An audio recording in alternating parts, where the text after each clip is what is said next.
형님은 나흘째 단식을 이어가고 있었다.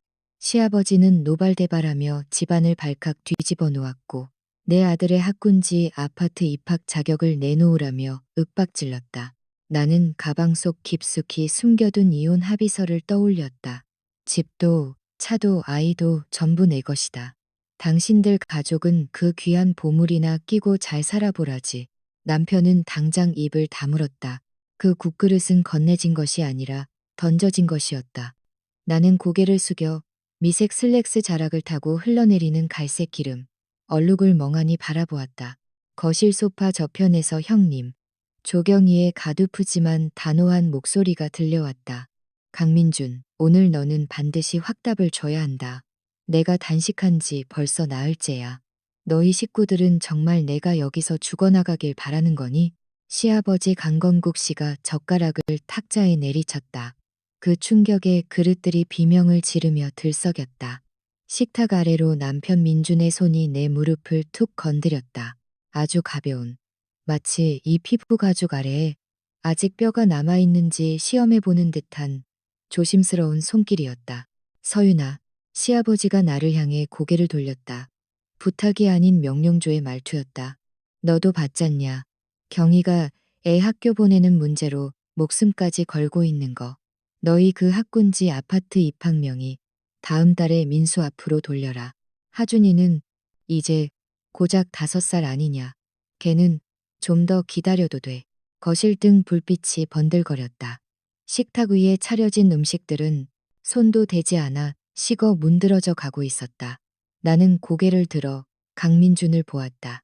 그는 고개를 숙인 채 생선 가시를 바르는데 열중하고 있었다. 조명 아래 드러난 그의 옆얼굴은 마치 매끄럽게 닦아놓은 석고상처럼 차갑고 무표정했다. 3년 전, 이 아파트를 살 때 그는 나를 껴안으며 말했다. 서윤아, 이제 우리 아이는 서울에서 제일 좋은 초등학교에 보낼 수 있어. 그날은 비가 내렸고 그의 우산 끝에서 떨어진 빗방울 하나가 내 구두 위에 툭 떨어졌었다. 그런데 지금 그는 생선살을 삼키고는 목젖을 울리며 입을 열었다. 아버지 말씀이 맞아. 하준이는 아직 어리잖아. 그의 말이 채 끝나기도 전에 내 손은 이미 숄더백 안쪽 주머니로 향했다. 손끝에 빳빳한 종이 질감이 닿았다. 3달 전부터 준비해온 이혼 합의서였다. 모서리가 닳아 보풀이 일어난 그 종이를 나는 아직 꺼내지 않았다. 아직은 때가 아니었다. 나는 그저 자리에서 일어났다. 바짓가랑이의 기름기는 이미 옷감 사이로 스며들어 뜨겁고 끈적거렸다. 하준이 자는지 보고 올게요. 내가 몸을 돌리는 순간 소파에 기댄 조경희의 입가에 스친 찰나의 미소를 보았다. 그녀는 종이장처럼 창백한 안색이었지만 눈빛만큼은 섬뜩할 정도로 빛나고 있었다. 그녀의 아들이자 나의 8살 조카인 민수는 주방 문틈에 숨어 우리를 훔쳐보고 있었다. 손에는 최신형 휴대용 게임기가 들려 있었다. 지난주에 강민준이 기말고사 성적이 올랐다며 선물한 것이었다. 복도 끝에 있는 하준이의 방문을 열었다. 5살 난 꼬맹이는 몸을 새우처럼 웅크린 채 세탁을 너무 자주 해서 하얗게 바랜 토끼 인형을 품에 안고 자고 있었다. 침대맡에 앉아 아이의 앞머리를 쓸어 넘기는데 거실에서 나지막하게 다투는 소리가 들려왔다. 도대체 쟤는 무슨 생각을 하는 거야? 누구 보라고 저런 얼굴을 해. 시어머니 진옥화 씨의 목소리였다. 엄마, 서윤이가 원래 좀 무던하잖아요. 제가 잘 말해볼게요. 강민준이 비굴하게 맞장구를 쳤다. 내 보기엔 속으로 딴 계산하는 거다. 결혼할 때부터 내가 뭘 했니? 홀어머니 밑에서 자란 애들은 속이 깊어서 무섭다고 안 하더냐. 나는 조용히 방문을 닫아 소리를 차단했다. 창문에 내 얼굴이 비쳤다. 31. 눈가의 주름은 아직 없었지만 눈동자 속의 무언가는 이미 겹겹이 쌓인 먼지처럼 탁하게 가라앉아 있었다. 하준이가 몸을 뒤척이며 알아들을 수 없는 잠꼬대를 중얼거렸다. 이 집은 42평형이다. 방 3개에 화실 2개. 안방은 우리 부부가 쓰고 건너방은 가끔 올라오시는 시부모님 차지였다. 그리고 가장 작은 방이 아이 방이었지만 서재를 개조한 게스트룸에는 조경희와 민수가 반년째 얹혀 살고 있었다. 강민준의 형이자 조경희의 남편인 강민성은 해외 건설 현장에서 근무하며 1년에 겨우 2번 한국에 들어왔다. 반년 전 조경희는 커다란 캐리어 2개를 끌고 우리 집 앞에 서서 단아하게 웃었다. 민준아, 서윤아, 한동안 좀 신세 좀 질게. 민수를 서울에서 학교 보내고 싶어서 그래. 거기가 교육 환경이 훨씬 좋잖아. 그때 나는 하준이를 낳고 몸조리도 제대로 못한 채 헐렁한 홈웨어를 입고 현관에 서 있었다. 강민주는 반색하며 형수의 짐을 받아들었다. 형수님, 무슨 그런 말씀을 하세요. 가족끼리 당연한 거죠. 가족. 그래, 가족이었다. 하지만 반년이 흐르는 동안 조경희의 화장품은 안방 화장실의 상석을 차지했고 민수의 장난감과 문제집은 거실 구석구석을 점령했다. 하준이의 유모차는 자리를 차지한다는 이유로 베란다로 쫓겨났다. 그리고 이제 그들이 원하는 것은 공간이 아니라 내 부모님이 평생 모은 돈을 보태고 내가 대출을 받아 마련한 이 아파트의 입학 자격이었다. 서울의 명문인 이 초등학교는 학군 내 아파트 한 채당 6년에 단 한 명의 입학 자격만 부여했다. 하준이는 내년 9월에 입학할 예정이었지만 명단 확보를 위해서는 1년 전인 다음 달까지 등록을 마쳐야 했다. 만약 하준이의 정보를 올리지 않으면 그 자리는 비게 되거나 직계 가족의 자녀에게 양도할 수 있었다. 조경희는 3달 전부터 이 이야기를 꺼냈다. 처음엔 식탁에서 툭 던지는 말이었다. 민수가 진도를 못 따라가서 선생님이 자꾸 부르네. 걱정돼서 밤에 잠이 안 와. 그 다음엔 한숨이 섞였다. 민수가 여기서 학교만 잘 다녀도 애 아빠가 타국에서 마음 편히 일할 텐데. 급기야 지난주에는 대놓고 본색을 드러냈다. 서유나 하준이는 학교 1년 늦게 보내도 상관없어. 요즘 남자애들은 늦게 들어가는 게 훨씬 유리하다더라. 우리 민수는 내년이면 시기를 놓쳐버려. 나는 단호하게 거절했다. 그러자 그녀는 단식을 시작했다. 첫날은 입맛이 없다고 했고 이튿날은 방 안에 틀어박혔다. 셋째 날은 비틀거리며 거실로 나와 물을 마시다가 시부모님 앞에서 쓰러지는 시녜을 했다. 그리고 오늘 나흘째 되는 날의 가족 식사는 나를 압박하기 위한 재판장이 되어버렸다. 복도에서 발소리가 들리더니 문이 열렸다. 미지근한 물컵을 든 강민준이 들어왔다. 하준이자 그가 목소리를 낮춰 물었다. 나는 대답하지 않았다. 그는 침대 반대편에 걸터 앉았다. 우리 사이에는 하준이의 작은 몸이 가로놓여 있었다. 서윤아, 그가 입을 열었다. 목소리에는 내가 잘 아는, 그래서 늘 마음이 약해지곤 했던 익숙한 피로가 묻어 있었다. 너 속상한 거 알아. 근데 형수님도 참 안 됐잖아. 형님은 멀리 있고 혼자 민수 키우느라 고생인데. 그래서 나는 편해 보여. 내 목소리는 감정 없이 건조했다. 강민준이 잠시 머뭇거렸다. 내 말은 그게 아니라 형수님이 저렇게 굶기까지 하는데 정말 무슨 일이라도 생기면 우리가 형님 얼굴을 어떻게 보겠어? 아버지 혈압도 오르셨고 어머니는 아까 몰래 우시더라. 가족끼리 꼭 이래야겠어? 누가 일을 크게 만들고 있는데? 내가 묻자 그는 대답 없이 물을 들이켰다. 유리컵 가장자리에 옅은 입술 자국이 남았다. 나는 그를 물끄러미 바라보았다. 9년을 알고 지냈고 결혼한 지 6년 된 남자.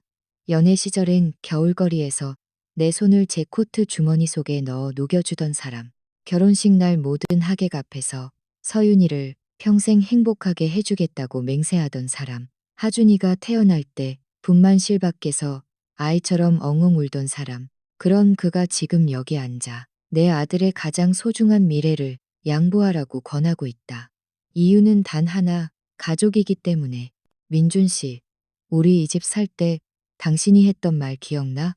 그의 눈동자가 흔들렸다. 기억나지. 하지만 계획은 변할 수 있는 거잖아. 서윤아, 현실적으로 생각하자. 하준이는 1년 늦게 가도 우리가 잘 준비하면 더 좋은 기회가 생길 수도 있어. 근데 민수는 이번에 못 들어가면 저기 외곽 분교로 가야 해. 거긴 교육 수준이 너무 떨어지잖아. 애 앞길 망치는 거라고. 하준이 앞길은 상관없고 얘는 아직 어리잖아. 아무것도 몰라. 나는 알아. 내가 말을 자르자 강민주는 길게 한숨을 내뱉었다. 그 한숨은 방 안의 공기를 전부 밀어낼 것처럼 무겁게 가라앉았다. 이렇게 하자. 일단 좀 더 생각해봐. 네가 정말 싫다면 내가 아버지랑 형수님 잘 설득해 볼게. 하지만 너도 내 입장 좀 이해해줘. 나 중간에서 정말 힘들어. 당신은 한 번도 중간에 있었던 적 없어. 나는 자리에서 일어났다. 바지의 기름 얼룩은 이제 딱딱하게 굳어 추한 자국을 남기고 있었다. 당신은 언제나 그들 편이었지. 아이 방을 나서려는데 등 뒤에서 강민준의 낮은 목소리가 들렸다. 너 너무 예민하게 굴지 마. 예민하다고. 그 단어는 가느다란 바늘처럼 내 해묵은 상처를 정확히 찔렀다. 3년 전 친정엄마가 위독해 입원하셨을 때 한 달만 휴직하고 간병하고 싶다는 나에게 조경이는 말했다. 시집간 딸은 출가외인이라고. 간병인 쓰면 그만인 것을 왜 유난이냐고. 그때 강민주는 나를 달래며 말했다. 너무 예민하게 굴지 마. 형수님도 내 걱정해서 하시는 말씀이잖아. 2년 전 회사에서 해외 파견 기회가 왔을 때도 그랬다. 내 경력과 실적이면 충분히 갈 수 있었지만 시어머니는 여자가 애를 떼놓고 어디를 가냐며 펄쩍 뛰셨다. 그때도 강민주는 말했다. 당신 너무 예민해. 가정이 제일 중요한 거야. 1년 전 아버지가 수술비가 급해. 결혼 전 사둔 내 오피스텔을 팔려 했을 때도 조경이는 참견했다. 그 좋은 매물을 왜 파느냐고. 병원비는 다 같이 모아보자고. 강민주는 또 거들었다. 형수님 말이 일리 있어. 예민하게 굴지 말고 돈 문제는 같이 고민해보자. 결국 나는 대학 동창들에게 손을 빌려 수술비를 치러야 했다. 나는 예민한 게 아니었다. 그저 이 집구석에서 내 마지노선이 조금씩 뒤로 밀려나고 있다는 걸 깨닫고 있었을 뿐이다. 남들이 내 발등을 짓밟고 들어올 때 정작 내가 서 있던 자리가 어디였는지조차 잊어버릴 만큼 거실 문틈 사이로 빛이 흘러나왔다. 조경이는 아직 자지 않는 모양이었다. 어쩌면 또 아들 민수와 대화 중일지도 몰랐다. 지난 보름 동안 그녀는 매일 밤 잠들기 전 민수에게 속삭였다. 너는 곧 제일 좋은 초등학교에 갈 거야. 나중에 숙모한테 꼭 보답해야 한다라고. 민수가 나를 바라보는 눈빛은 미안함에서 당연함으로 변해갔다. 어제는 심지어 내게 이렇게 물었다. 숙모, 엄마가 하준이 장난감 중에 내가 갖고 싶은 거 몇 개 골라도 된대요. 나 곧 좋은 학교 가니까 상 받는 거래요. 내가 대답하지 않자 아이는 입술을 삐죽거렸다. 그날 저녁 식탁에서 조경이는 민수에게 가장 큰 갈비찜을 얹어주며 부드럽게 말했다. 민수야, 착하지? 어떤 건 우리게 아니면 억지로 뺏는 게 아니란다. 그 말과 동시에 식탁에 앉은 새쌍의 눈동자가 나를 향해 꽂혔다. 안방으로 돌아와 문을 걸어 잠갔다. 강민주는 아직 아이 방에서 나오지 않았다. 나는 가방 안쪽 깊숙한 곳에서 이혼 합의서를 꺼내 화장대 위에 펼쳐놓았다. 화장대 위에는 조경이가 잠시 올려둔 고가의 에센스와 크림들이 가득했다. 내 화장품은 구석으로 밀려나 바닥을 보이는 수분크림 하나뿐이었다. 합의서의 조항은 명확했다. 하준이의 양육권은 나에게, 현재 거주 중인 집도 나에게, 차도 나에게, 학군지 아파트는 내 부모님의 자금으로 중도금을 치렀고 대출 주체도 나였으므로 당연히 내 몫이었다. 강민준이 가져갈 수 있는 건 결혼 후 모은 예금의 절반, 약 4천만 원 정도였다. 고등학교 동창이자 이혼 전문 변호사인 친구는 이 조항을 보며 고개를 저었었다. 서윤아, 이건 거의 몸만 나가라는 수준인데 판사가 이대로 인정해 줄지 모르겠어. 쟁취해야지. 방법이 없어. 친구가 나를 빤히 쳐다봤다. 정말 결심선 거야. 6년 결혼 생활인데 나는 대답하지 않았다. 대답할 필요가 없는 질문이었다. 담장에 금이 가기 시작하면 언젠가는 무너질 거라는 걸 알게 된다. 차이는 그 담장 아래 깔려 죽느냐 아니면 무너지기 전에 먼저 걸어 나오느냐일 뿐이다. 화장대 거울에 내 뒤편의 침대가 비쳤다. 시어머니가 복 들어온다며 사주신 붉은색 침구는 6년의 세월을 견디며 색이 발해 있었다. 마치 빛바랜 약속처럼.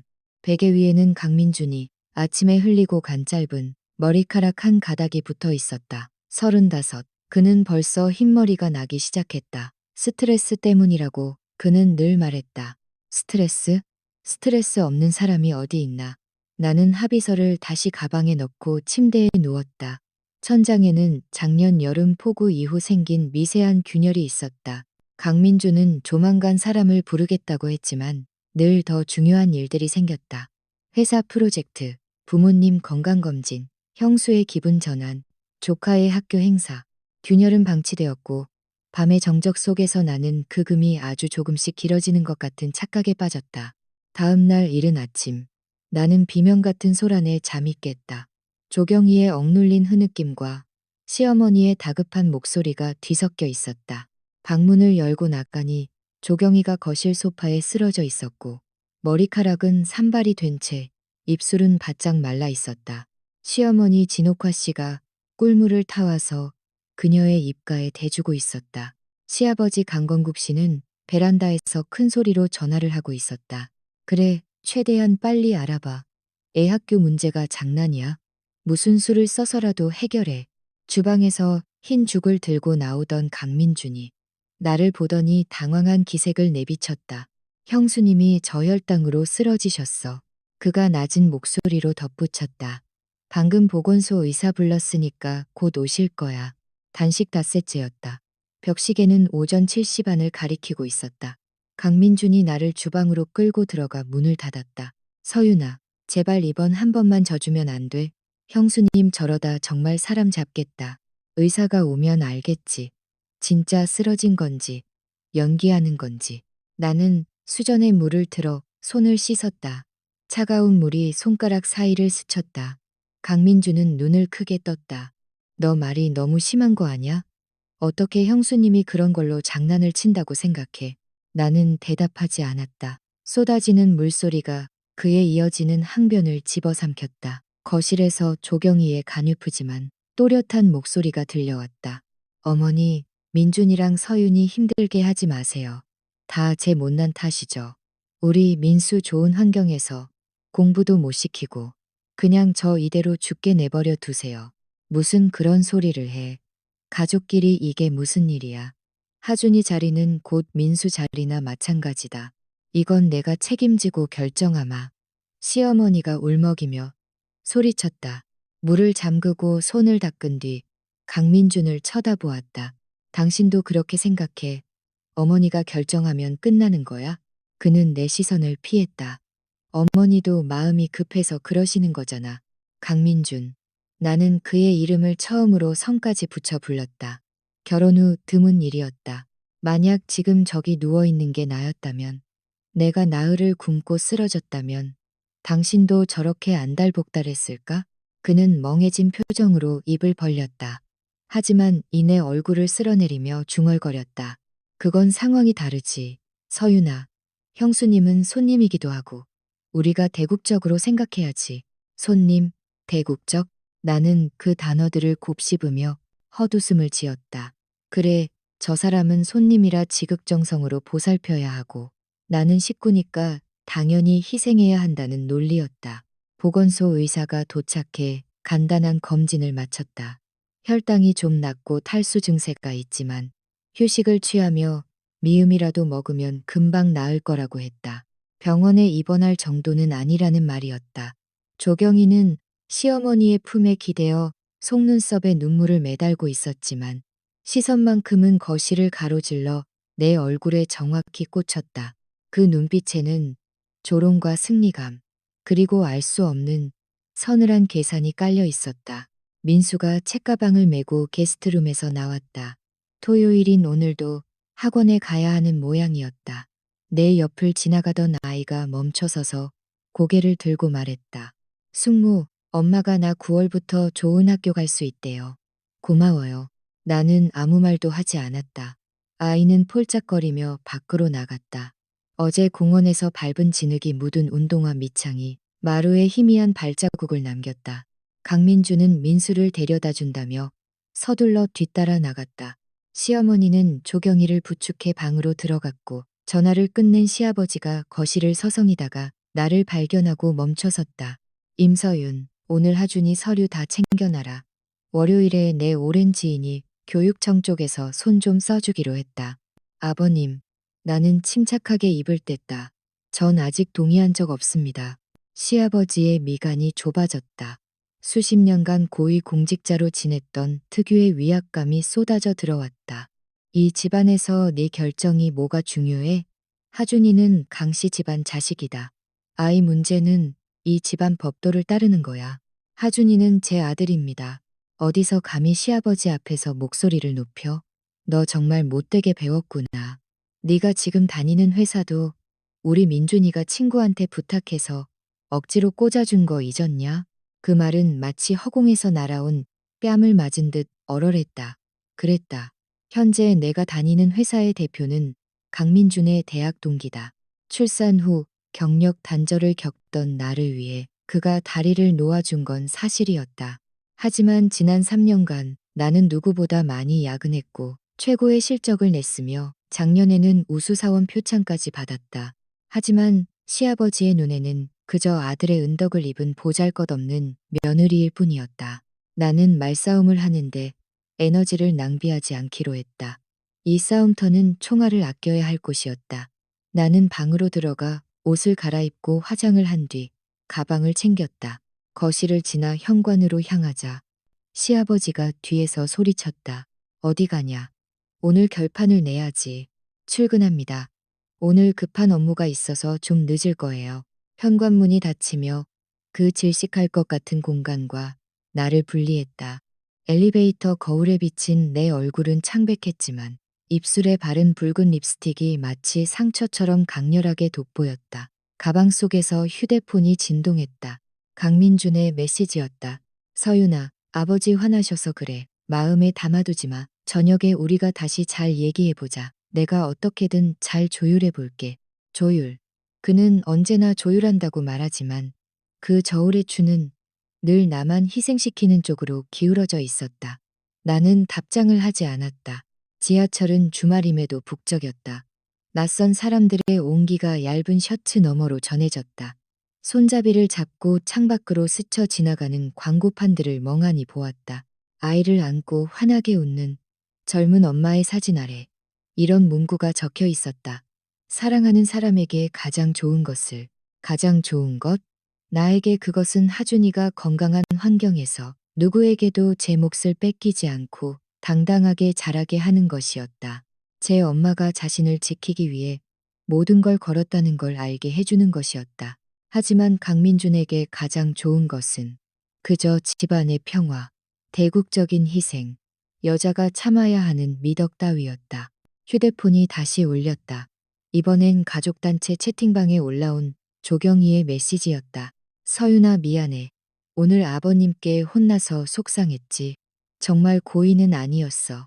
엄마가 되고 보니 아이를 위해서라면 뭐든 하게 되더라. 너도 나중에 진짜 엄마가 되면 내 마음 이해할 거야.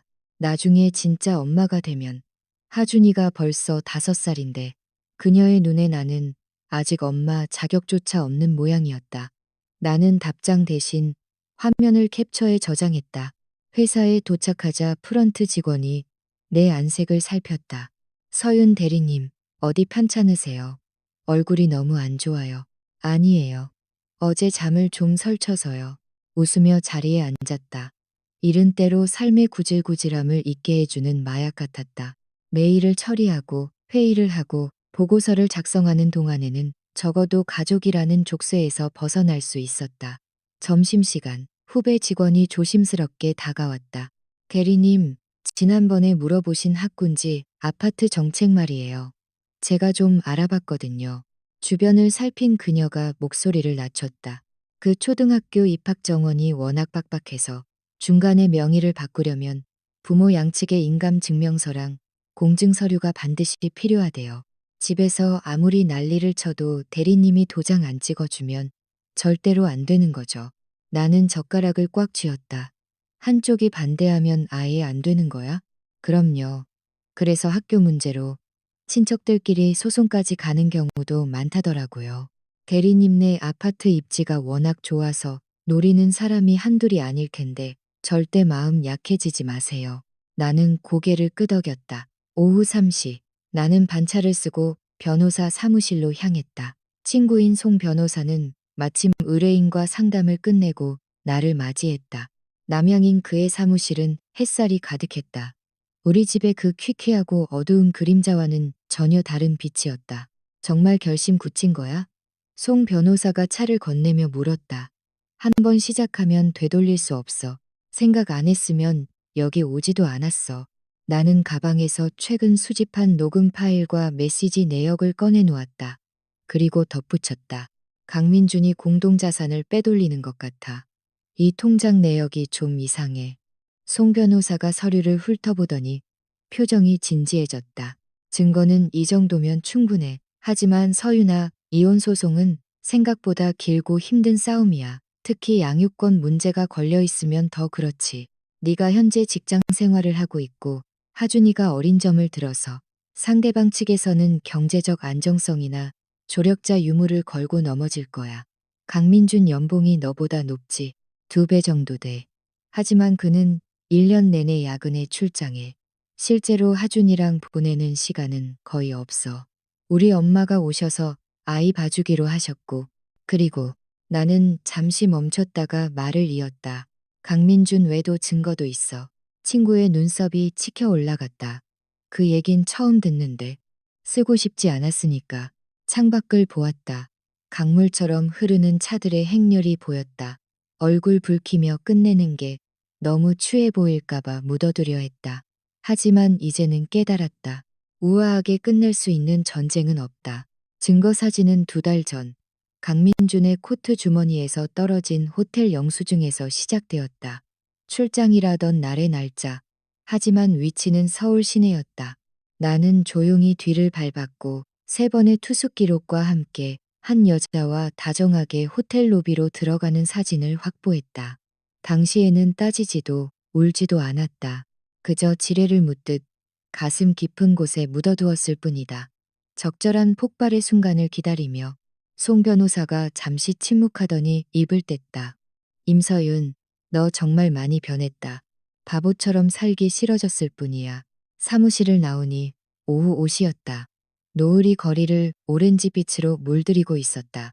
횡단보도 앞에 서서 신호를 기다리는데 문득 오래전 일이 생각났다. 강민준과 막 연애를 시작했던 어느 해 질녘. 그가 내 손을 잡으며 말했다. 서윤아, 내가 너 절대로 겁나지 않게 지켜줄게. 우리만의 따뜻한 집을 만들자. 초록불이 켜졌다. 나는 인파에 밀려 횡단보도를 건넜다. 그 약속은 오늘의 노을처럼 아름다웠지만 곧 사라질 운명이었다. 집에 도착하자 예상대로 다시 가족 회의가 열리고 있었다. 창백한 얼굴의 조경희까지 거실에 앉아 있었고 식탁에는 배달 음식 상자들이 뜯기지도 않은 채 놓여 있었다. 하준이는 시어머니가 방으로 데려간 모양이었다. 아마도 어른들의 추한 모습을 보여주기 싫었겠지. 서윤아, 이리 와서 앉아라. 시아버지가 맞은편 1인용 소파를 가리켰다. 나는 가방을 발치에 내려놓고 앉았다. 강민주는 내 시선을 피한 채 비스듬히 앉아 있었고 조경희는 무릎 담요를 덮고 초점 없는 눈으로 허공을 보고 있었다. 오늘 내가 교육청 쪽 사람하고 통화했다. 시아버지가 본론을 꺼냈다. 서류상 문제는 없는데 너랑 민준이가 직접 가서 서명해야 한다는구나. 다음 주 수요일에 연차 내고 가서 처리해라. 나는 아무 말도 하지 않았다. 강민준이 기어들어가는 목소리로 거들었다. 서윤아, 형수님, 저 지경까지 되셨는데 우리 그냥 서명 안 해요. 내 목소리가 고요한 거실에 울려 퍼졌다. 공기가 얼어붙었다. 조경희의 흐느낌이 배경음악처럼 완벽한 타이밍에 터져나왔다. 너 지금 뭐라 그랬냐? 시아버지의 안색이 순식간에 어두워졌다. 안 한다고 했습니다. 하준이 입학 자격 누구에게도 안 줘요. 이게 정말 미쳤나. 시아버지가 티테이블을 내리쳤다. 찻잔이 튀어 올랐다. 어디서 감히 어른 결정에 토를 달아. 내가 서명을 하든 안 하든 이번 일은 무조건 진행한다. 안 그러면 어쩔 거냐. 이 집에서 나가기라도 하겠다는 거야. 아니면 민준이랑 갈라서기라도 할 테냐. 강민준이 깜짝 놀라 고개를 들었다. 서윤아, 말이 너무 심하잖아. 심한 건 내가 아니라 당신들이지. 나는 발치에 둔 가방에서 서류 봉투 하나를 꺼내 테이블 위에 가볍게 올려놓았다. 종이가 떨어지는 소리는 작았지만 고요한 수면에 던져진 바위처럼 파장을 일으켰다. 이게 뭐냐? 시어머니가 다가와 서류를 훑어보다 안색이 변했다. 이혼, 합의서? 서윤아, 너 진짜 제정신이야? 조경희의 흐느낌이 뚝 멈췄다. 그녀는 믿기지 않는다는 듯 눈을 크게 뜨고 그 서류를 노려보았다. 시아버지가 낚아채듯 서류를 넘기더니 손을 떨기 시작했다. 집도 내 것, 차도 내 것, 아이도 내 것. 임서윤, 너 지금 우리 강씨 집안을 통째로 드러내겠다는 거냐? 이 집, 저희 부모님이 은퇴 자금 털어주신 돈으로 샀습니다. 지난 6년간 대출 원리금 70%를 제가 갚았고요. 차는 제가 결혼 전부터 타던 거니 제 명의입니다. 하준이 양육권은 절대로 양보 못합니다. 나는 차갑게 말을 마치고 마지막으로 강민준을 바라보았다. 예금 4천만 원은 안 받을게요. 지난 6년의 세월을 산값이라 생각하고 기꺼이 내놓겠습니다. 강민준의 얼굴이 종잇장처럼 하얗게 질렸다. 서윤아, 너 도대체 언제부터 이런 걸 준비한 거야? 석 달 전. 당신이 형수님을 위해서 우리 아들 미래를 양보하자고 처음 말했을 때부터 겨우 그 일 때문에 이혼을 하겠다고 겨우 그 일 나는 헛웃음을 지었다. 강민준, 당신에게는 하준이의 미래와 내 자존심 그리고 우리가 일군 가정이 겨우 그 일이겠지만 저 사람들에게 민수의 미래는 하늘이 무너지는 일이라며 그럼 나에게는 무엇이 하늘이 무너지는 일이겠어? 나는 자리에서 일어나 방 안의 사람들을 내려다보았다. 담요 속에 웅크린 조경이, 가슴을 부여잡은 시어머니, 서류를 꽉 쥐어 핏줄이 돋은 시아버지, 그리고 영혼이 빠져나간 조각상처럼 굳어버린 강민준. 다음 주 수요일에 서명하러 가는 일은 없을 겁니다. 만약 억지로 강요하신다면 법정에서 뵙죠. 아, 그리고 합의서 조항에 정신적 피해 보상금도 추가할 생각입니다. 지난 반년 동안 당신들 때문에 우울증 약까지 먹었으니까요. 말을 끝내고 하준이의 방으로 들어갔다. 아이는 바닥에 앉아 블록놀이를 하고 있었고 곁에서 멍하니 있던 시어머니가 나를 보고 당황했다. 하준아, 엄마랑 외할머니 댁에 가자. 나는 아이를 안아 올렸다. 품 안의 온기가 따뜻하고 부드러웠다. 왜요? 여기서 더 놀고 싶은데 여긴 너무 시끄럽잖아. 엄마가 조용한 곳으로 데려다 줄게. 아이의 이마에 입을 맞추고 짐을 챙기기 시작했다. 필요한 옷까지만 서둘러 가방에 넣고 거실로 나오자 강민준이 내 손목을 잡았다. 서윤아, 제발 대화로 해. 이러지 마. 나는 그의 손을 뿌리쳤다. 무슨 대화? 당신이 얼마나 더 나를 실망시킬지에 대해? 아니면 당신 가족들 앞에서 기 한 번 못 펴는 당신의 비겁함에 대해? 그것도 아니면 내 감정보다 대국적인 평화가 왜 더 중요한지에 대해? 나는 고개를 저었다. 강민준 씨, 대화는 끝났어. 도장 찍을 때 조항이나 잘 확인해. 하준이랑 이 집만 내놓으면 나머지는 협상의 여지가 있을지도 모르니까 꼭 이렇게까지 해야겠어. 그의 눈이 붉게 충혈되었다. 분노인지 슬픔인지 알 수 없었다. 이렇게 만든 건 내가 아니라 당신들이야. 현관문을 열자 밤에 찬 공기가 훅 끼쳐왔다. 엘리베이터 안에서 하준이가 내 어깨에 기대어 물었다. 엄마, 아빠는 같이 안 가? 아빠는 바쁘대. 나는 아이의 뺨에 얼굴을 비볐다. 오늘 밤은 엄마랑만 자자. 그럼 내일은? 내일. 내일은 어떤 일이 벌어질까? 나도 알 수 없었다. 하지만 확실한 것은 이 문을 나서는 순간 다시는 뒤돌아보지 않으리라는 사실이었다.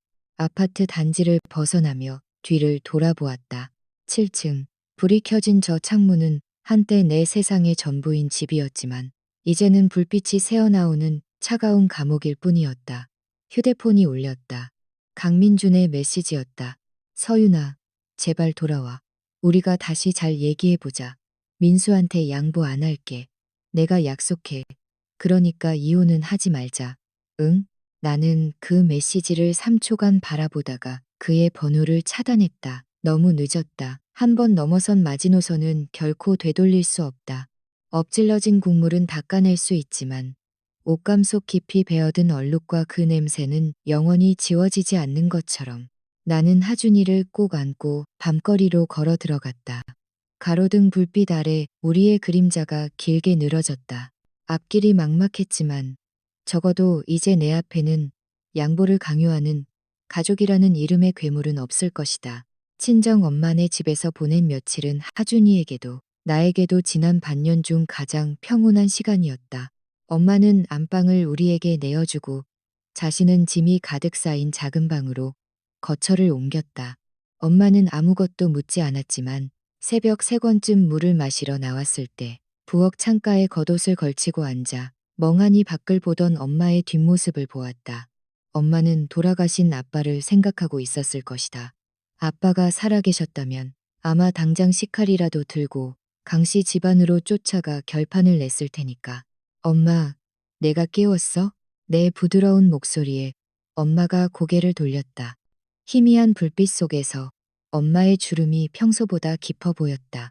잠이 안 와서 그렇지. 이리 와서 좀 앉아봐라. 엄마가 옆의자를 툭툭 쳤다. 나는 따뜻한 물컵을 쥐고 엄마 곁에 앉았다. 창유리에는 우리 모녀의 얼굴이 안개 낀 것처럼 흐릿하게 비쳤다. 정말 이혼할 거냐? 엄마가 단도직입적으로 물었다. 끝까지 가보려고요. 내 대답은 낮았지만 단호했다. 엄마는 내 손을 꼭 쥐었다. 엄마의 손바닥은 거칠었지만 무척이나 따뜻했다. 내 아빠 투병할 때 돈 빌리러 다녀보니 알겠더라. 그 집구석은 믿을 때가 못 돼. 그때 네가 하준이를 가졌을 때라. 내가 차마 말을 못했지만 이제는 네가 하고 싶은 대로 해라. 엄마가 하준이 봐주는 건 문제 없으니까. 날이 밝자마자 나는 하준이를 엄마에게 맡기고 서둘러 회사로 향했다. 그런데 사무실에 들어서자마자 공기가 평소와 다르다는 것을 직감했다. 동료들은 나를 쳐다보다 슬그머니 시선을 피했고 내 책상 위에는 인사팀에서 보낸 붉은 직인이 찍힌 통지서 한 장이 놓여 있었다. 인사팀장과 부서장인 박 부장이 기다리고 있었다. 박 부장은 나를 이 회사로 이끌어준 은인이었지만 지금 그의 표정은 몹시 굳어 있었다. 임대리, 회사로 익명의 제보가 들어왔네. 자네가 직무상 권한을 이용해 고객 데이터를 경쟁업체에 유출했다는 내용이야. 제시된 증거는 내가 야근하며 주고받았던 이메일 조각들과 메신저 기록들이었다. 내용은 교묘하게 편집되어 있었고 언뜻 보면 내부 기밀을 전달하는 것처럼 보였다. 이건 조작된 겁니다. 제가 전체 메일 원본과 통신 기록을 제출하겠습니다. 우리도 자네를 믿고 싶네만 절차라는 게 있잖나. 조사가 끝날 때까지 자네는 유급 휴직 처리가 될 걸세.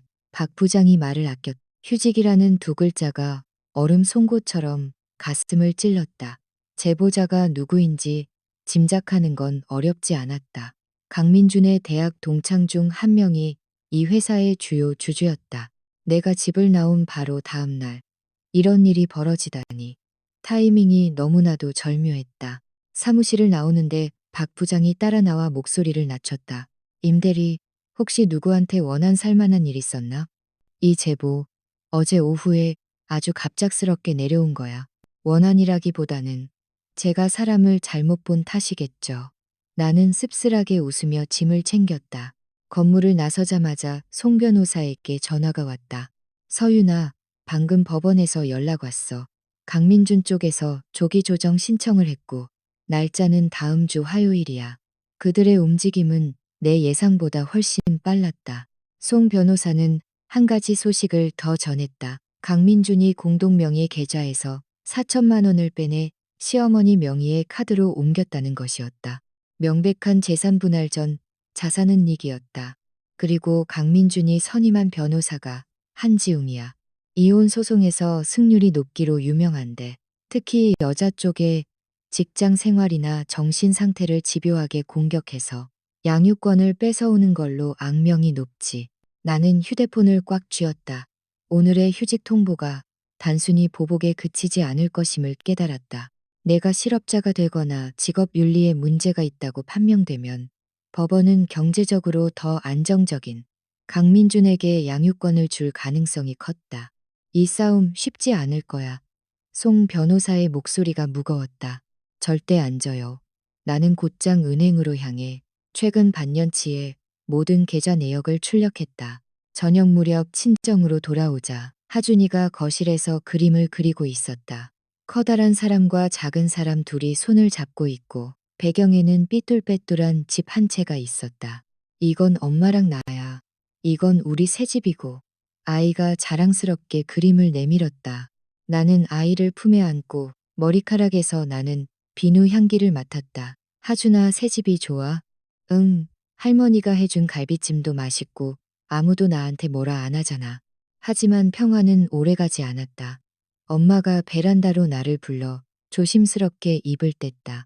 오늘 부녀회장 아줌마가 다녀갔는데 시댁 쪽에서 사람을 보내 아이를 보고 싶다고 전했다는 것이다.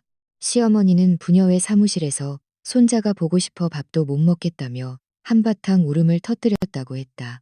아이를 못 보게 하는 건 불법이라는 협박 섞인 말도 잊지 않았다. 애 학군지 뺏으려 할 때는 언제고 이제 와서 무슨 자애로운 할머니 행세야. 나는 차갑게 쏘아붙였다. 그들은 여론을 선동하고 약자 코스프레를 하는데 능숙했다. 아니나 다를까. 다음 날 송 변호사에게 또 연락이 왔다. 강민준 측에서 시어머니의 우울증 진단서와 약 처방전을 제출하며 하준이에 대한 임시 양육권을 신청했다는 소식이었다. 어머니가 손자에 대한 그리움으로 병을 얻었으니 정서가 불안정한 친모보다 부친 쪽에서 돌보는 것이 아이의 성장에 더 이롭다는 주장이었다. 서윤아, 너도 내일 대학병원 가서 심리검사 받고 진단서 끊어와. 내 정신 상태가 건강하고 아이를 충분히 돌볼 능력이 있다는 걸 증명해야 해. 나는 가슴이 답답해졌다. 재산을 지키기 위해 그들은 정말 어디까지 추해질 작정일까? 병원을 다녀오는 길에 낯선 번호로 전화가 왔다. 조경이었다. 서윤아, 내 친정집 근처 카페야. 잠시 얼굴 좀 보자. 우리 둘이서만. 함정일지도 모른다는 생각이 들었지만 그녀가 하준이 이름을 꺼내자 나는 거절할 수 없었다. 카페 구석 자리에서 조경이는 정교한 화장을 하고 미색 니트 원피스를 입은 채 우아하게 앉아 있었다. 나흘을 굶어 쓰러졌다는 사람이라고는 믿기지 않는 혈색이었다. 직장 휴직당했다며 강서방이 말 잘해주면 금방 복직할 수 있을 거야. 그녀가 설탕을 넣지 않은 카페라테를 내밀며 부드럽게 말했다. 본론만 말해. 내가 차갑게 말을 잘랐다. 학군지 명의. 이제 안 건드릴게. 하준이 내년에 정상적으로 입학해. 아버님도 네가 돌아오기만 하면 과거 일은 다 덮겠다고 하셔. 서윤아, 여자가 애 데리고 이혼하면 사회생활 정말 힘들어. 하준이한테는 완전한 가정이 필요하잖아. 나는 그녀의 뻔뻔한 연기에 헛웃음이 났다. 형님 얼굴이 참 좋아 보이시네요.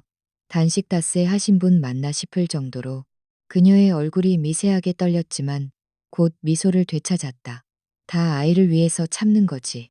엄마라면 무슨 짓인들 못하겠니? 맞아요. 엄마라면 무슨 짓이든 하죠. 그래서 전 형님처럼 남의 집을 흔드는 대신 제 아들을 데리고 나오기로 한 거예요. 나는 몸을 앞으로 숙여 목소리를 낮췄다. 형님, 강민준 바람 피우는 거 제가 모를 줄 알았어요.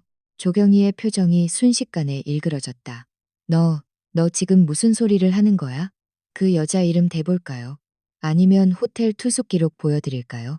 제가 왜 지금까지 가만히 있었는지 아세요?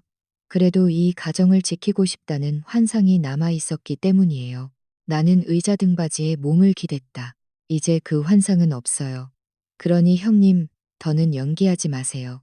단식이니 중재니 하는 거 다 민수 학교 보내려는 수작인 거 알아요. 전 더는 협조 안 합니다. 조경희의 눈빛이 급격히 차가워졌다. 온화한 가면이 완전히 벗겨져 나갔다. 임서윤, 너 정말 후회할 텐데. 민준이가 수입도 훨씬 많고 인맥도 넓어. 양육권 전쟁에서 네가 이길 수 있을 것 같아?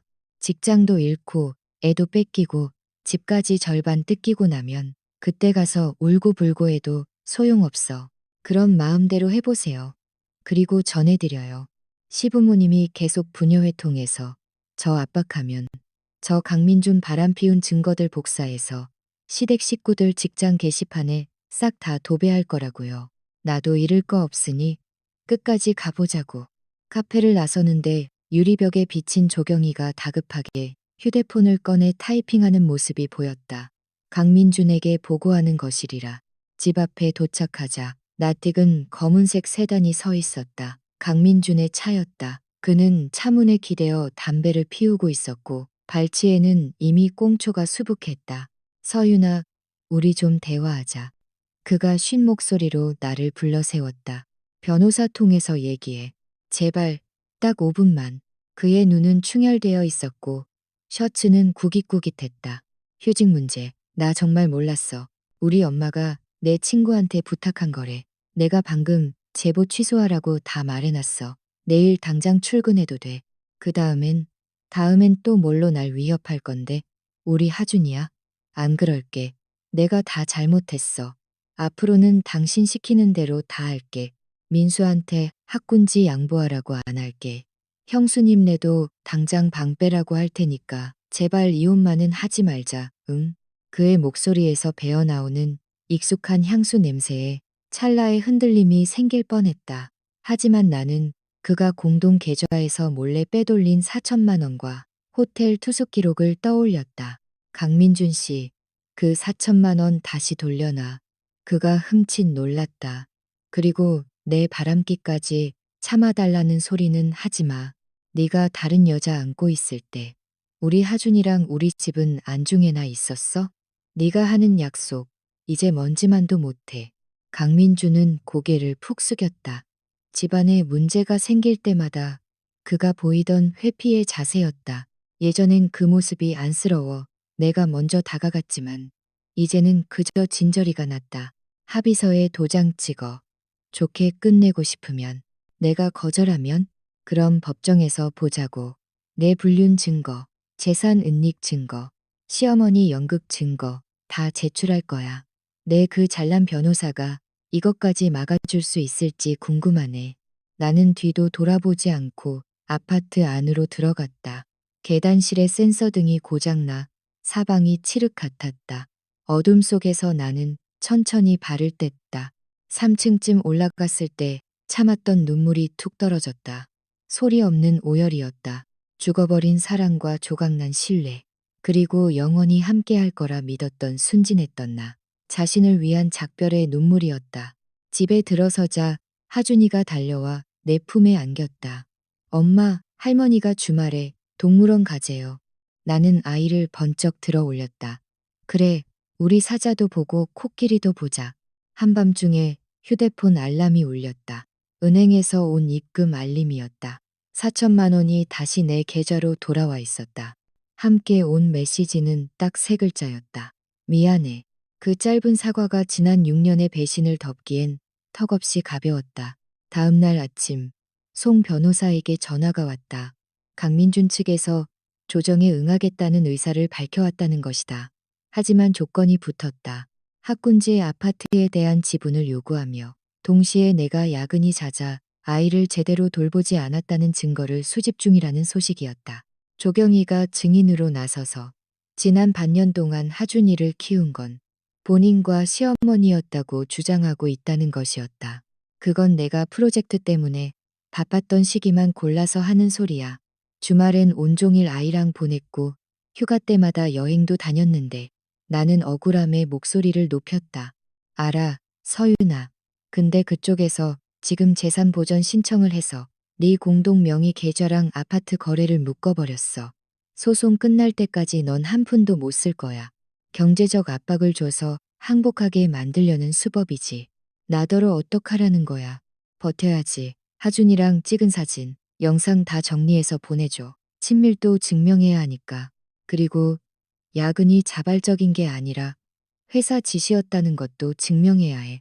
사진첩을 정리하다 보니 작년 가을의 사진이 나왔다. 조경희네가 들어오기 전 우리 세 식구가 공원에서 솜사탕을 먹으며 웃던 모습이었다. 강민주는 하준이를 목말 태우고 우리 아들, 나중에 아빠보다 훨씬 훌륭한 사람 될 거지 라며 웃고 있었다. 그 다정했던 아빠가 이제는 그 사진들을 이용해 내게서 아이를 뺏으려 하고 있다. 사람의 마음이 어떻게 이리도 빨리 잔인하게 변할 수 있는 것일까? 오후에 회사에서 전화가 왔다. 조사가 중단되었으니 내일부터 출근하라는 통보였다. 박 부장은 제보가 철회되었지만 윗선에서 이미 눈치를 챘으니 당분간 조심하라고 귀띔했다. 이것 역시 강민준의 계산일 터였다. 나를 경제적 무능력자로 만들지는 않으면서도 소송에서 유리한 위치를 점하기 위해 적당히 숨통만 틔워주는 고도의 전략. 그날 밤 송 변호사가 보내온 조정안 초안에는 이렇게 적혀 있었다. 양육권은 모친이 갖되 부친은 주 2회 면접 교섭권을 가진다. 방학 기간은 절반씩 공유한다.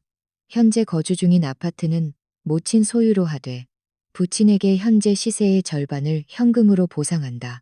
학군지 아파트는 아이가 입학할 때까지 공동 소유로 유지한다. 서윤아, 이건 함정이야. 면접 교섭을 주 2회로 잡으면 사실상 두 집안이 계속 얽히게 돼.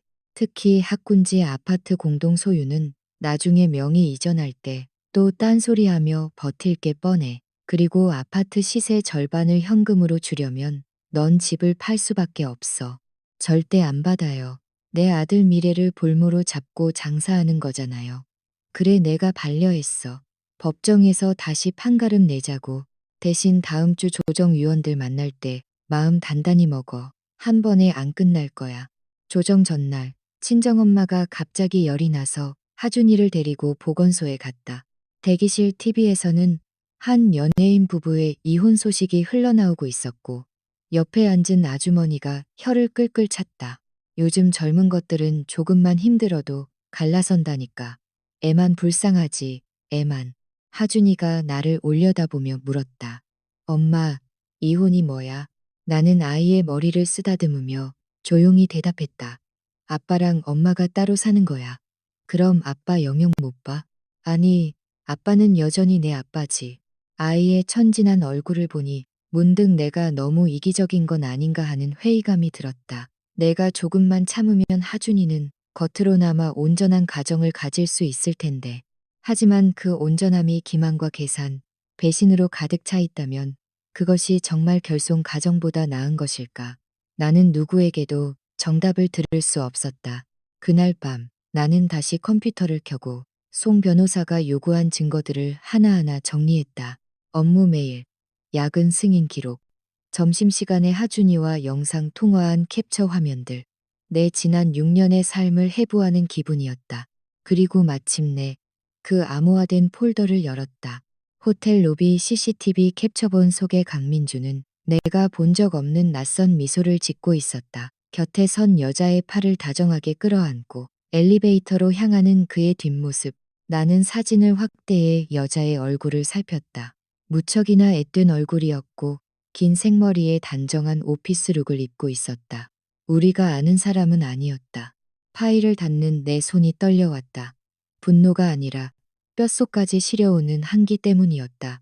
한 침대에서 자던 사람이 뒤에서는 다른 여자의 품을 드나들면서도 집에 돌아오면 내게 대국적인 희생을 운운하며 뻔뻔하게 굴었다는 사실이 소름 끼쳤다. 휴대폰이 반짝였다. 강민준의 문자였다. 내일 조정 때 하준이를 위해서라도 우리 잘 대화하자. 잘 대화하자고.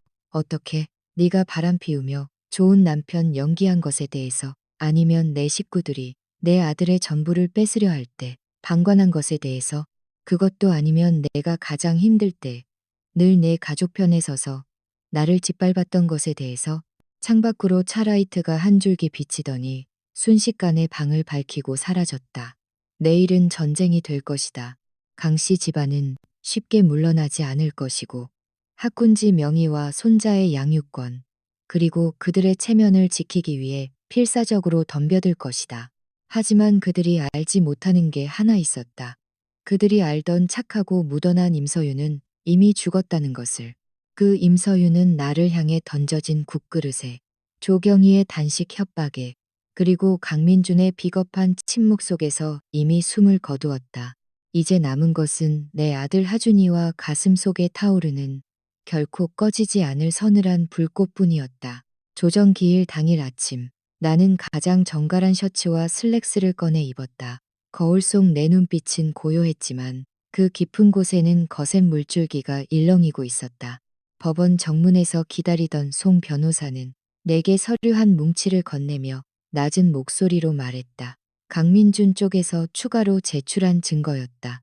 그들은 이웃 주민 2명을 매수해 내가 평소 성격이 포악하며 단지 내에서 조경희와 크게 다투어 소란을 피웠다는 증언을 확보해 두었다.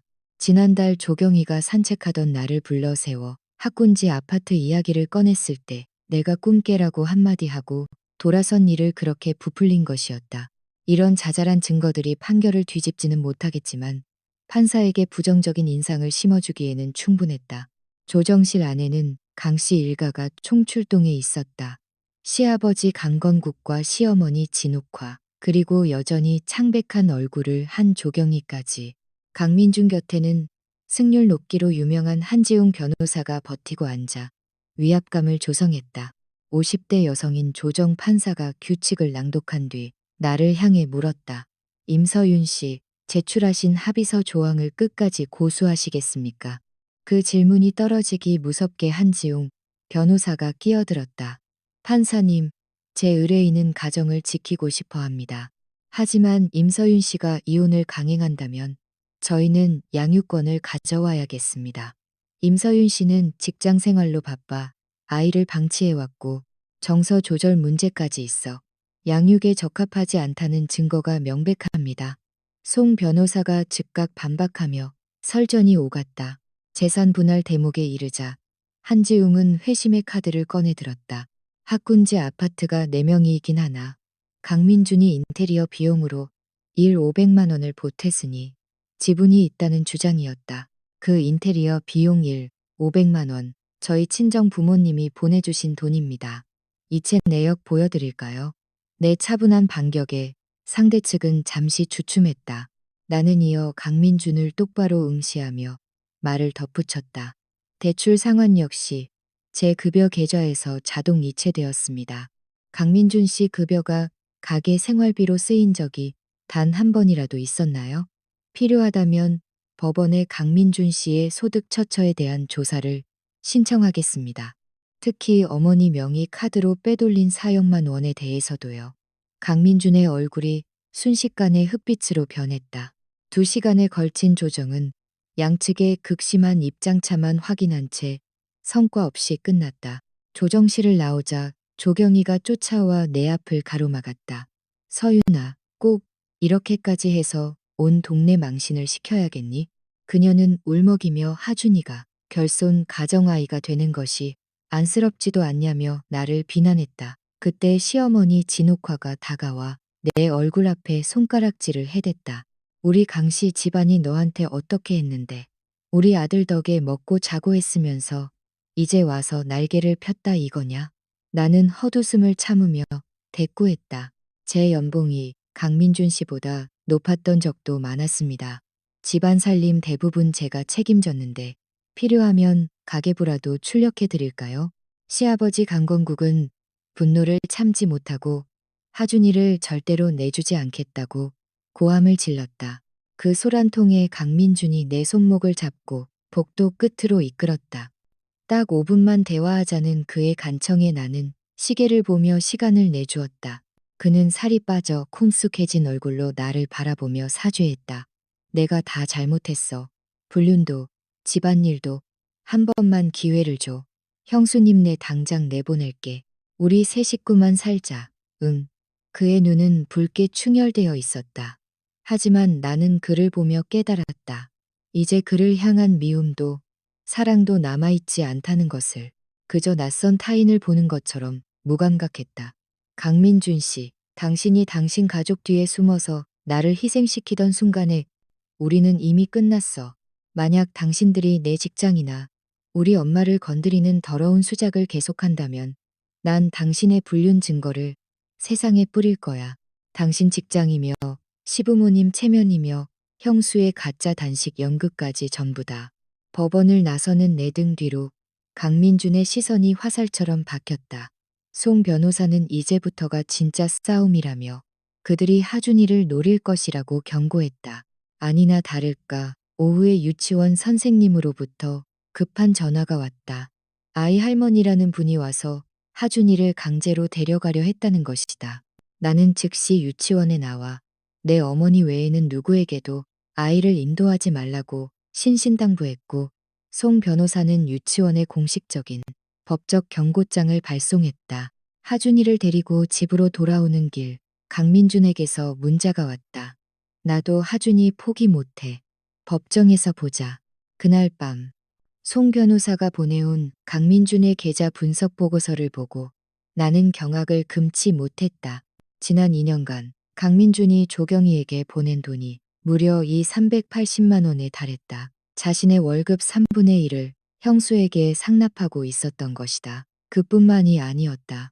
강민준의 신용카드, 부카드 소지자가 조경희로 되어 있었고 그 카드로 작년에만 명문 사립 유치원 교육비 280만 원이 결제된 기록이 있었다. 우리 아들 하준이는 월 8만 원짜리 구립 유치원에 보냈으면서 조카 민수의 학비는 기꺼이 내주고 있었다는 사실에 가슴이 타들어가는 것 같았다. 분노로 떨리는 손으로 학군지 아파트 구매 당시의 서류들을 다시 뒤졌다.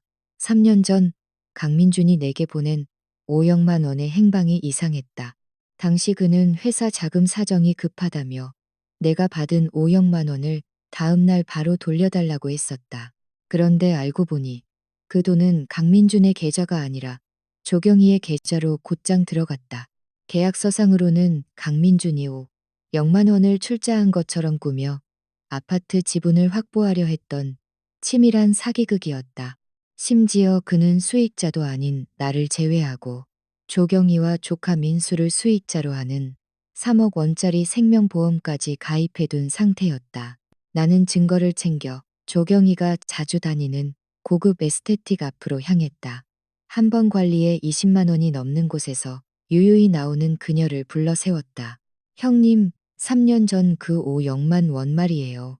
강민준 씨 계좌가 아니라 형님 계좌로 들어갔더라고요. 이거 명백한 사문서 위조의 사기인 거 아시죠? 조경희의 얼굴에서 핏기가 가셨다. 나는 그녀에게 선택지를 주었다. 내일 오전까지 이 출자금이 허위임을 인정하는 확인서에 서명하지 않으면 바로 경찰에 고소하겠노라고. 너 정말 이럴 거야? 우린 가족이잖아. 조경희가 내 팔을 붙잡으며 매달렸지만 나는 차갑게 뿌리쳤다. 그리고 마지막 의문을 던졌다. 강민준 씨가 왜 당신한테 그렇게까지 하는 거죠? 왜 보험 수익자까지 당신 이름으로 해둔 걸까요? 조경희는 고개를 떨군 채 아무 말도 하지 못했다. 카페를 나오자마자 강민준에게서 격앙된 전화가 걸려왔다. 서윤아, 형수님한테 무슨 소리를 한 거야?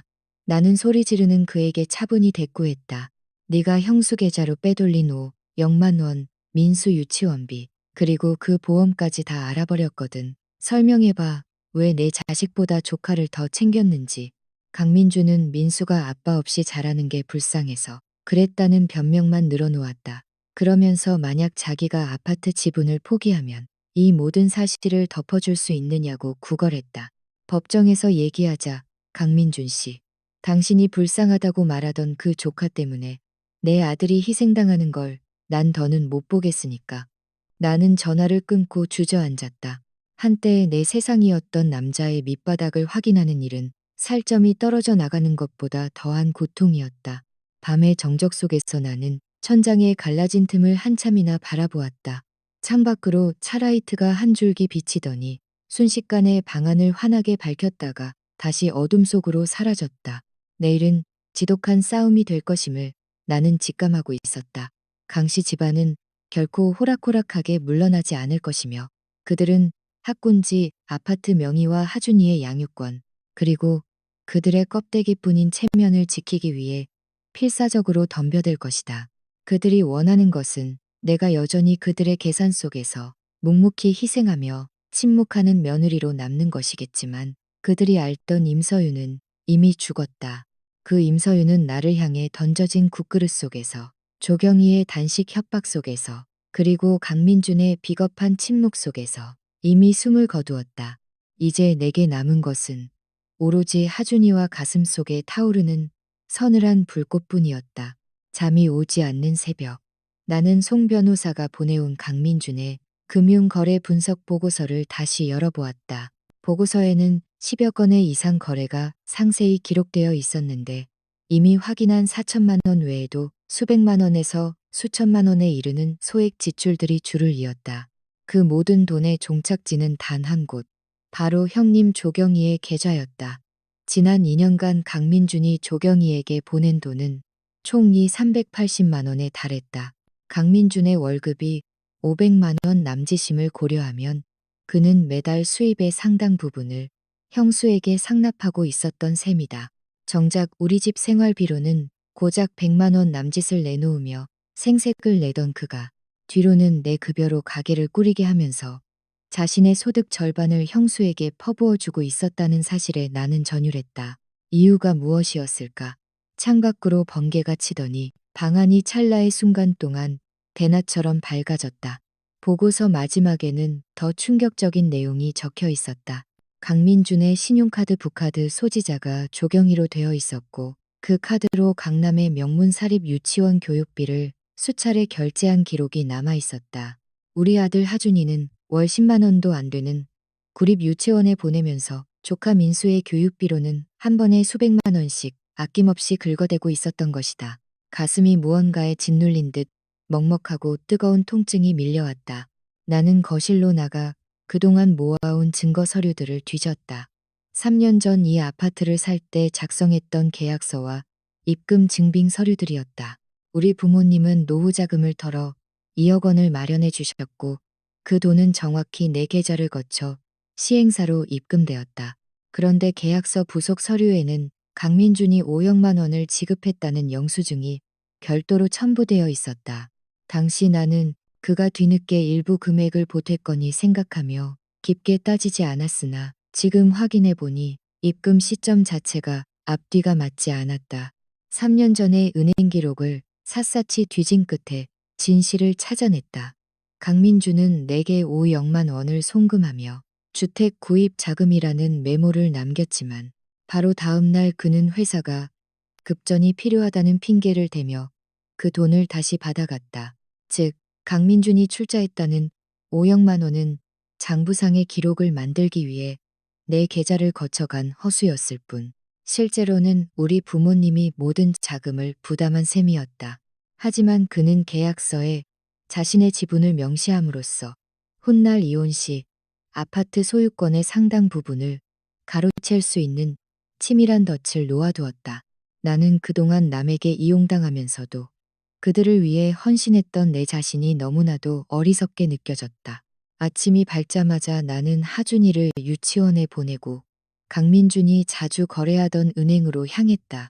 공동명의 계좌의 흐름을 확인하러 왔다는 핑계로 만난 행원이 대리는 무언가 숨기는 듯 시선을 피했다. 나는 차분하지만 단호하게 3년 전 5억만 원의 실제 수령인 정보를 요구했다. 은행의 실수를 들먹이며 압박하자 그는 결국 떨리는 손으로 모니터를 돌려 보여주었다.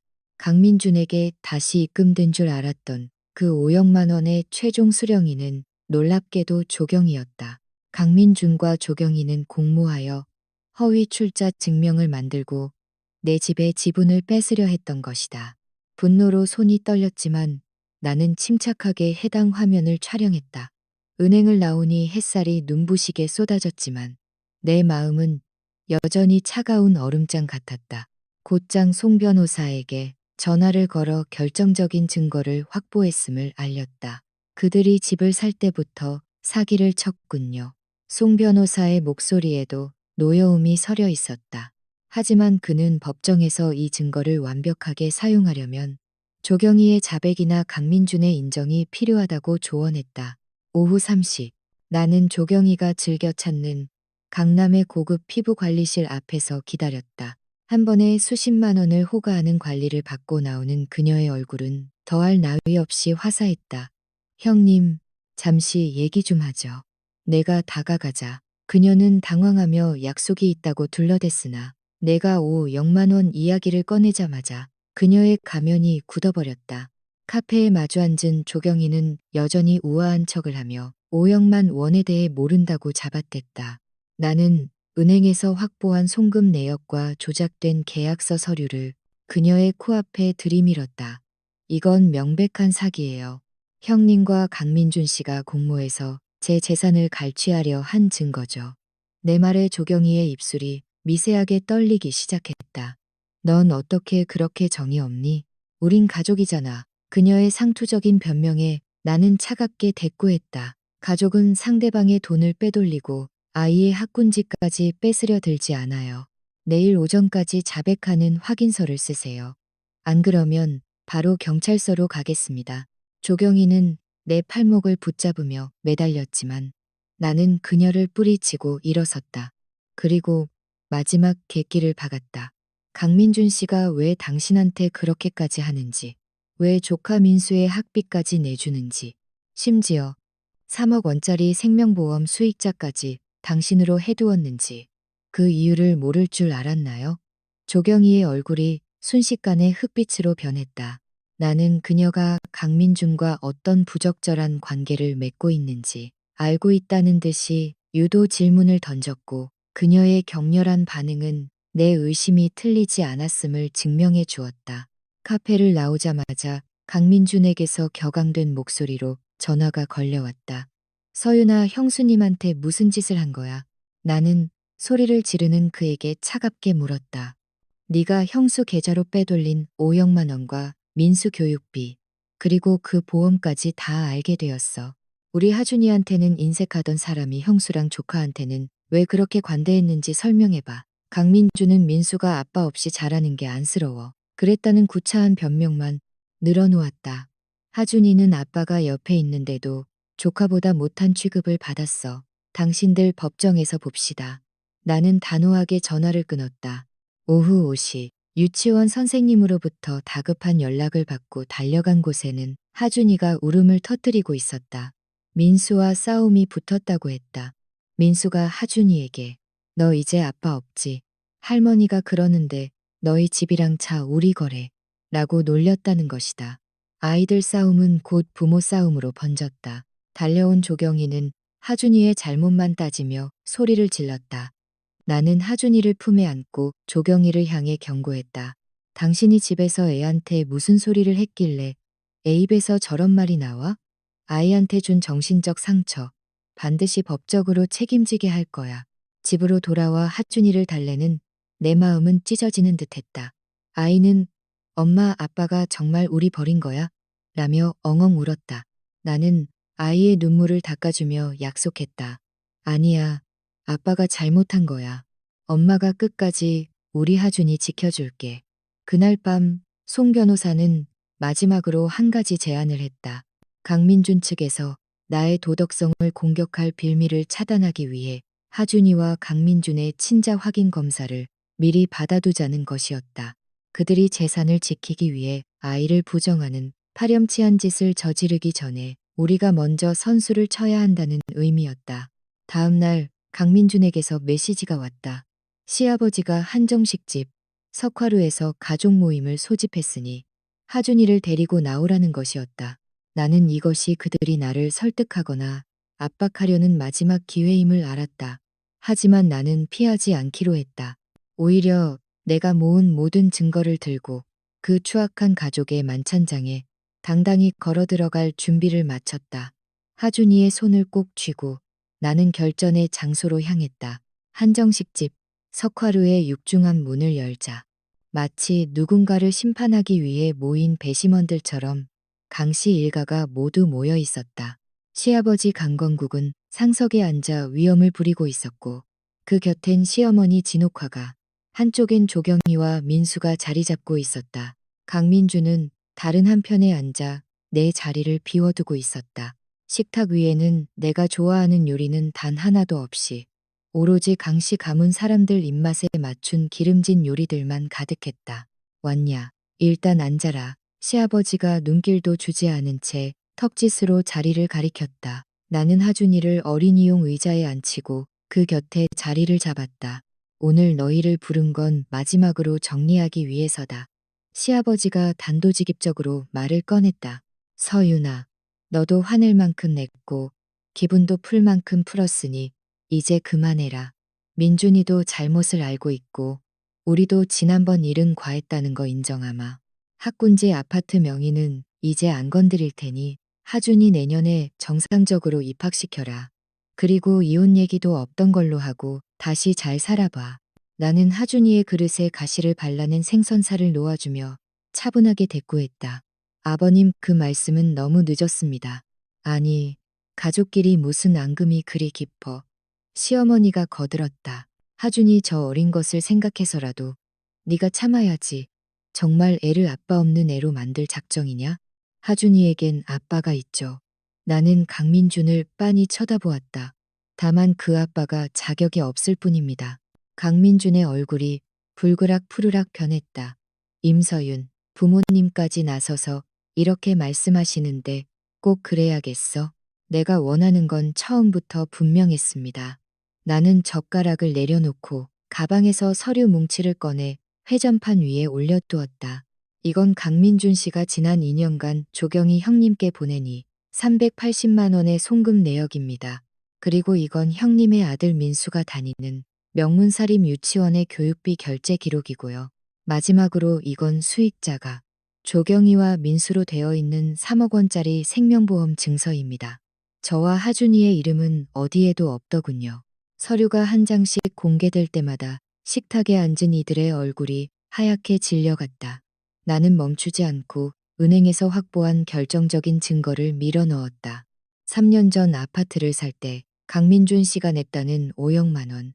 실제로는 조경희 형님 계좌로 들어갔더군요. 계약서의 출자 증명은 허위로 조작된 것이고 이건 명백한 사기입니다. 5억만 원이면 형사 처벌도 가능한 금액이죠. 시아버지가 벌떡 일어났다. 네가 지금 무슨 헛소리를 하는 게냐. 헛소리인지 아닌지는 경찰이 판단하겠죠. 나는 그를 똑바로 응시했다. 아버님, 지금 당장 여기서 경찰을 부를까요? 아니면 이 증거들을 법원에 제출할까요? 시어머니가 사색이 되어 시아버지를 말렸다. 서윤아, 일단 이거 좀 치워라. 가족끼리 좋게 얘기하면 되지 않니? 당신들이 저를 속이고 사기를 치기 시작한 순간부터 우린 가족이 아니었습니다. 나는 강민준에게 몸을 돌렸다. 더 할 말 있나요? 강민준은 핏발선 눈으로 서류를 노려보았다. 나를 뒷조사한 거야? 안 그랬으면 당신들한테 뼈까지 다 씹어먹혔겠지. 나는 조소 섞인 미소를 지었다. 난 오늘 협상하러 온 게 아닙니다. 통보하러 왔지. 다음 주 월요일에 이 모든 증거를 법원에 제출할 겁니다. 그리고 사기 혐의로 당신들 전부 고소할 거고요. 너 미쳤어? 우리 다 감옥이라도 보내겠다는 거야? 조경희가 날카롭게 비명을 질렀다. 감옥에 가든 말든 당신들 사정이죠. 나는 그들을 한 명씩 훑어보았다. 당신들이 내 아들 인생을 망치려 할 때는 이런 날이 올 줄 몰랐나요? 방 안은 죽은 듯한 정적에 휩싸였다. 겁에 질린 민수는 울음을 터뜨렸고 조경희는 아이를 꽉 껴안았다. 강민주는 마치 영혼이 빠져나간 사람처럼 멍하니 바닥만 응시했다. 도대체 어떻게 해주면 되겠니? 강민준이 갈라진 목소리로 물었다. 도장 찍어. 나는 합의서의 마지막 페이지를 펼쳐 내밀었다. 내가 제안한 조건 그대로 하준이 양육권, 집, 차, 학군지 아파트 지분 전부 내놓고 서명해. 당신들 강씨 집안 재산은 단 한 푼도 안 탐낼 테니 내 재산에도 손끝 하나 대지 마. 절대 안 돼. 시아버지가 다시 탁자를 내리쳤다. 학군지 아파트는 강씨 집안의 것이고 하준이도 강씨 집안 자식이다. 그럼 법정에서 뵙죠. 나는 서류를 챙기기 시작했다. 참, 친자 확인 검사도 마쳤습니다. 결과는 사흘 뒤에 나오는데 그때 가서 하준이가 정말 강씨 집안 핏줄인지 확인해 보세요. 하준이가 강민준의 자식임은 내가 가장 잘 알았지만 그들을 모욕하고 흔들기 위해 던진 말이었다. 시어머니는 큰 충격을 받은 듯 가슴을 쥐어짜며 통곡했다. 강민준, 당신이 밖에서 무슨 짓을 하고 다녔는지 부모님께 직접 말씀드려봐요. 나는 그를 몰아붙였다.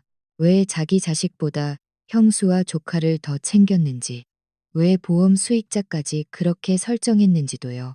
그만해. 강민준이 포효하듯 소리를 질렀다. 임서윤, 꼭 이렇게 우리를 사지로 몰아넣어야겠어? 당신들이 먼저 나를 벼랑 끝으로 밀었잖아. 내 목소리는 소름 끼칠 정도로 평온했다.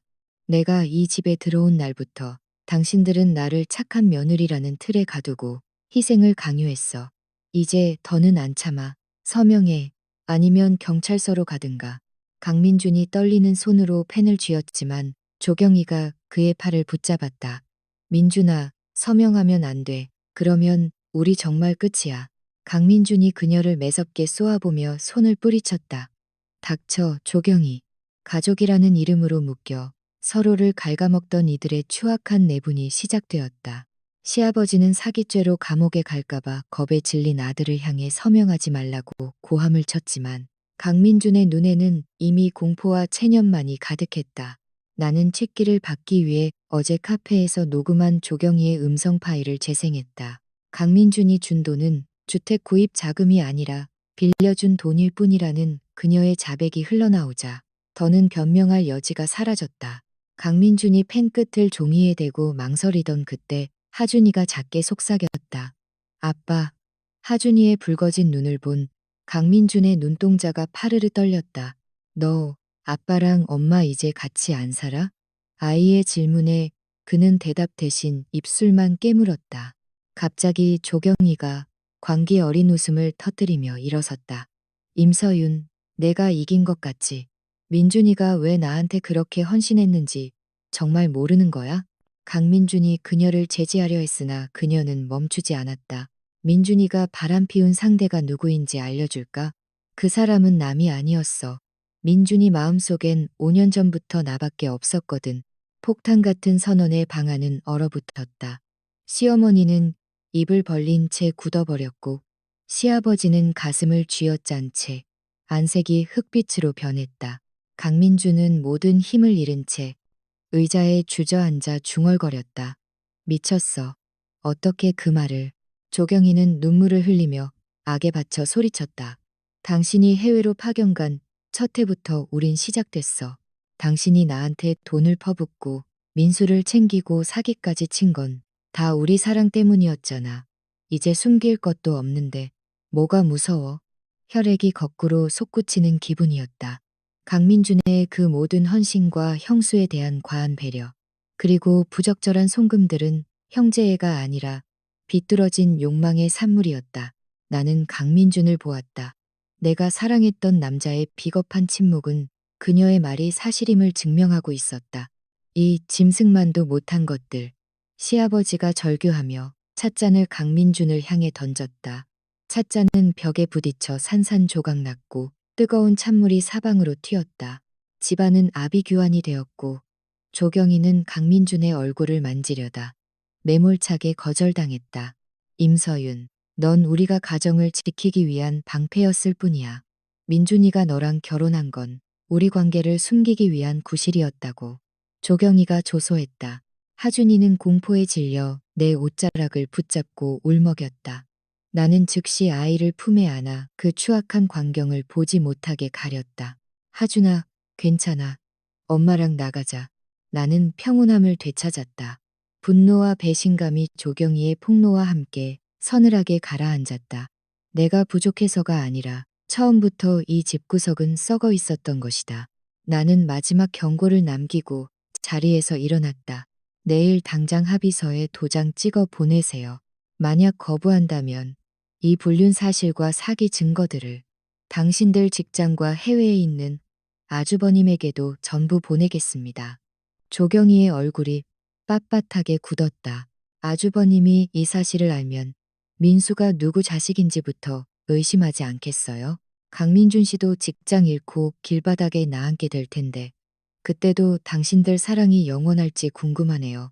아비규환이 된 석화루를 빠져나왔다. 밤바람이 뺨을 스쳤고 내 품에 안긴 하준이는 작게 속삭였다. 엄마 아빠가 나쁜 짓 한 거야. 응, 아빠가 잘못한 거야. 하지만 그건 우리 하준이 잘못이 아니야. 엄마가 끝까지 지켜줄게. 다음 날 아침, 강민주는 폐인 같은 모습으로 친정집 앞에 나타나 서명된 합의서를 건네주었다. 그는 사과하려 했으나 나는 그를 가로막고 차갑게 사무적으로만 대했다. 양육권과 재산 분할, 그리고 그가 빼돌렸던 자금의 절반을 반환하는 절차를 끝으로 우리의 관계는 완전히 종결되었다. 사흘 뒤 친자 확인 결과는 일치로 나왔지만 강씨 집안은 더는 우리를 괴롭히지 못했다. 조경희의 불륜 사실을 알게 된 남편 강민성은 즉시 귀국해 강민준과 몸싸움을 벌였고 조경희를 몸만 내쫓고 이혼했다. 시아버지는 이 충격으로 쓰러져 반신불수가 되었고 강민주는 불륜 사실이 회사에 알려져 해고당한 뒤 지방으로 떠났다. 반년 뒤 나는 직장에서 능력을 인정받아 승진했고 급여도 대폭 올랐다. 하준이는 서울의 명문 초등학교에 무사히 입학했다. 입학식 날 쏟아지는 햇살 아래 하준이가 내 손을 잡고 환하게 웃으며 말했다. 엄마, 나 여기서 열심히 공부해서 엄마 지켜줄게. 나는 아이를 껴안으며 눈시울이 붉어졌다. 썩어빠진 가정을 버리고 얻어낸 이 평화로운 일상이 얼마나 소중한지 새삼 깨달았다. 우리 앞날에는 더 이상 양보를 강요하는 이들도 사기를 치는 가족도 없었다. 나는 하준이의 손을 잡고 더 밝고 찬란한 내일을 향해 한 걸음씩 내디뎠다.